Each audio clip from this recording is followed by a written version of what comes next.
Black Hawk Down is a 2001 war film directed and produced by Ridley Scott and co-produced by Jerry Bruckheimer from a screenplay by Ken Nolan.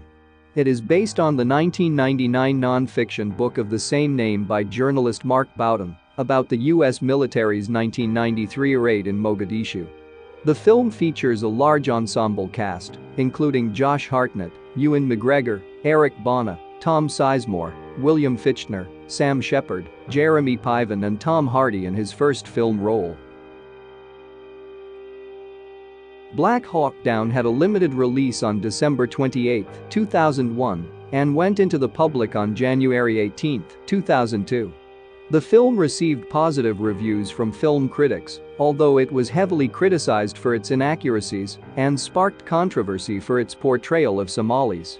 The film performed modestly well at the box office, grossing $172 million worldwide against a production budget of $92 to $110 million. Black Hawk Down won 2 Academy Awards for Best Film Editing and Best Sound at the 74th Academy Awards. In 2006, an extended cut of the film was released on DVD. The cut contains an additional 8 minutes of footage, increasing the running time to 152 minutes. This extended cut was released on Blu-ray and in 4K on May 7, 2019. Storyline. Following the ousting of the central government in 1993 amid the civil war in Somalia, the United Nations Security Council authorizes a military operation with a peacekeeping mandate. After the bulk of the peacekeepers withdraw, the Mogadishu-based militia loyal to Mohammed Farah Aidid declares war on the remaining UN personnel.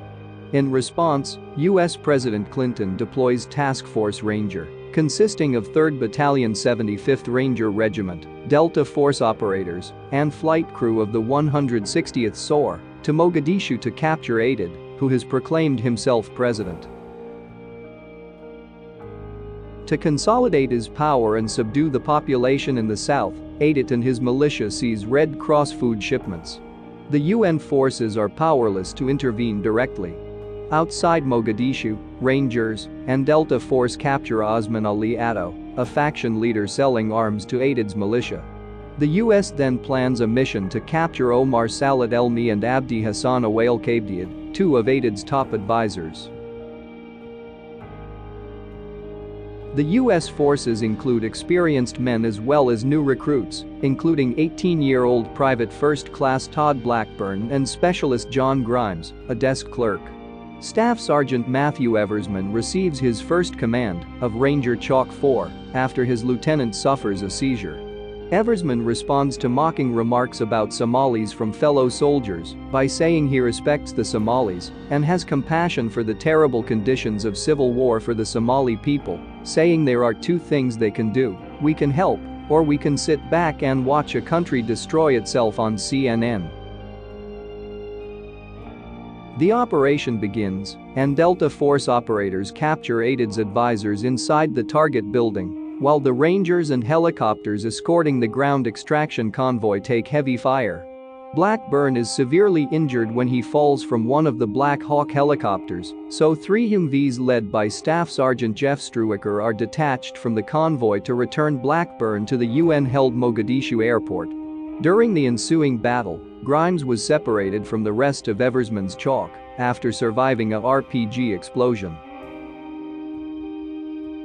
Sergeant Dominic Pilla is shot and killed just as Struicker's column departs, and shortly thereafter Black Hawk Super 6-1, piloted by Chief Warrant Officer Clifton Elvis Woolcott, is shot down by a rocket-propelled grenade. Woolcott and his co-pilot are killed, the 2 crew chiefs are wounded, and 1 Delta Force sniper on board, Bush, escapes in an MH-6 Little Bird helicopter, but dies later from his wounds. The ground forces are rerouted to converge on the crash site. The Somali militia erects roadblocks, and Lieutenant Colonel Danny McKnight's Humvee column is unable to reach the crash area and sustains heavy casualties. Meanwhile, 2 Ranger Chalks, including Eversman's unit, reach Super 6-1's crash site and set up a defensive perimeter to await evacuation with the 2 wounded men and the fallen pilots. In the interim, Super 6-4, piloted by Chief Warrant Officer Michael Durant, is also shot down by a rocket-propelled grenade and crashes several blocks away. With Captain Mike Steele's Rangers pinned down and sustaining heavy casualties, no ground forces can reach Super 6-4's crash site, nor reinforce the Rangers defending Super 6-1. Two Delta Force snipers, Sergeant First Class Randy Shughart and Master Sergeant Gary Gordon, are inserted by helicopter to Super 6-4's crash site, where they find Durant still alive. The site is eventually overrun, Gordon and Shughart are killed, and Durant is captured by AID's militia.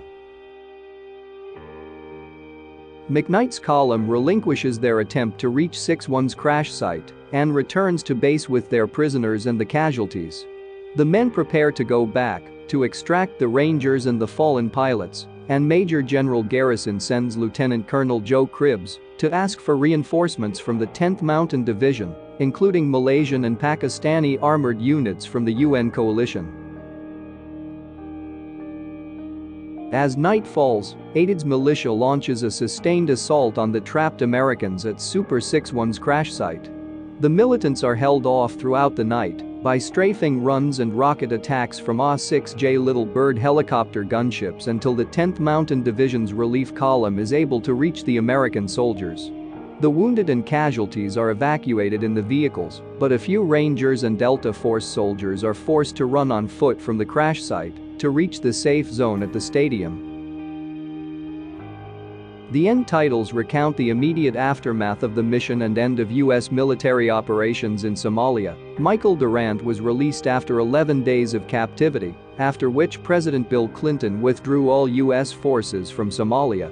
During the raid, more than 1,000 Somalis and 19 American soldiers died. The names of the 19 soldiers who died, including Delta SGTS, Gordon and Shughart, who were the first soldiers to receive the Medal of Honor posthumously since the Vietnam War, were listed by name. Mohammed Farah Aidid was killed in 1996. The following day, General Garrison retired. Did you know? Some of the radio chatter in the film was taken from actual radio transmissions made during the battle. The Black Hawk going down, spiraling as it crash lands, was achieved largely through real, skillful flying of the helicopter, with some CGI augmentation. The minute it hits the ground, however, the rotors are computer-generated. The sequence of events near the end of the film, where some of the U.S. Rangers were forced to run unprotected behind the rescue convoy, did indeed happen. This unfortunate turn of events was named by the soldiers after the battle as the Mogadishu Mile. None of the film was made in Somalia, but in the similar-looking cities of Rabat and Sail in Morocco. No Somali actors are included in the cast. Somalia was at the time, as it is today, a dangerous and unstable country. According to American sniper Chris Kyle, this film is shown to U.S. Navy Special Forces recruits to inspire them before they begin the Hell Week stage of their SEAL training. See you later. Thanks for the subscription.